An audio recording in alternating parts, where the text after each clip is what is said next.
When I first met Jarrid, he was being held in the Worcester County Jail on charges that he knew would eventually be dismissed. But the legal system moves slow. He went in when he was just 18 years old, and he sat for a long time. And Jarrid told me when I met him that he wanted his high school diploma. And he'll tell you the details, but he had a ways to go.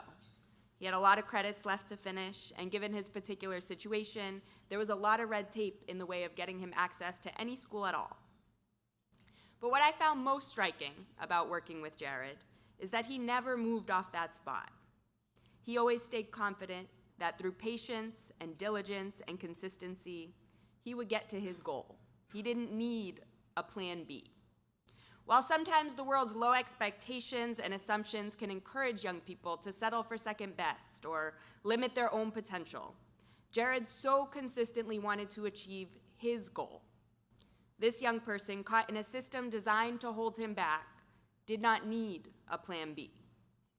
I am so grateful to have had the opportunity to work alongside this incredible young person, and so happy he is here with me today with both his diploma and his freedom, ready to share his story with you.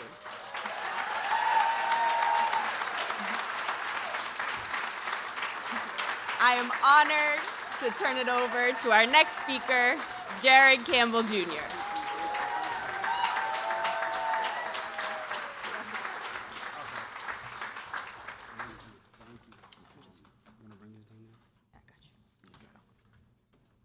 So, first of all, it's a pleasure to be here, and I just want to say, as Diana has already mentioned, my name is Jarrid Campbell.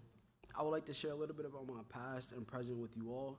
Before I start, I want to give some thanks to God, to my grandparents, and to the rest of my family, and to Diana and Richie and the LR Project. So basically, I just want to start before my incarceration. I would like to share a little bit of my past and present. So I'm going to start this story. Before my incarceration, I faced difficulties as a young person. I had to fight a case as a juvenile. I had to watch my friend pass away in front of me. There's a lot of trauma throughout my adolescence, but I always fought hard to prioritize school. I was making progress toward graduation until 4 months into 2021. I got arrested on severe charges and sent to an adult jail. I didn't make it out again until almost 4 years later. I got to the county in Worcester, and there were no programs, there was no school, but it was still my goal to get my diploma. My lawyer, Michelle Mencken, got in touch with Diana at Law Project, and they worked very hard to give me access to my education in Worcester. It wasn't easy. It wasn't a month. It took almost a year for me to be able to get my education rights and to be able to start my schooling in the jail. I was so determined to finish. Some days I was only able to work for an hour. Some days I had a few hours. Some days I had no time at all. But every chance I got that they gave me, I took no matter what else was going on. Being in jail was not easy. I was away from my family. I was away from opportunities. I missed out on vacations. I went from being a teenager to an adult. As the court process took a long time, I went through a lot of ups and downs, but even through the downs, I kept my eyes focused on my goals. After 3.5 years, my case was dismissed, and as I first came home, I struggled with trying to get everything done. But my main focus was getting my diploma.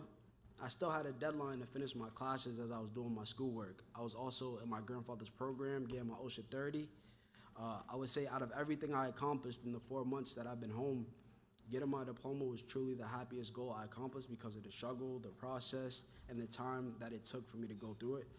Now I'm currently working with my grandfather, Reverend Emmanuel Hutchinson. I'm helping out with my family painting and carpentry business. So, yeah, I mean, in the next 5 years, I see myself being a family man. I see myself owning properties and making smart investments and being happy, continuing to celebrate all life's ups and downs through the good, the bad, and the learning process of it all. And to the people in the room that are working with young people, I would say to them, show them that you care, show them that you are there for them in rough times, and try to be as genuine as possible, because that goes a long way. That builds trust in times where trust is hard to come by. And also some words of encouragement for anybody that is going through a rough time, or for anyone who has been in my shoes. It's not the end for us, it's only the beginning. It's about what you do with your time and how you manage it. You can either take time and learn from it and grow in your circumstances, or you can be mad at life and let your circumstances take control of you. I was able to make the best of my situation and continue to grow. and grow closer to God as well.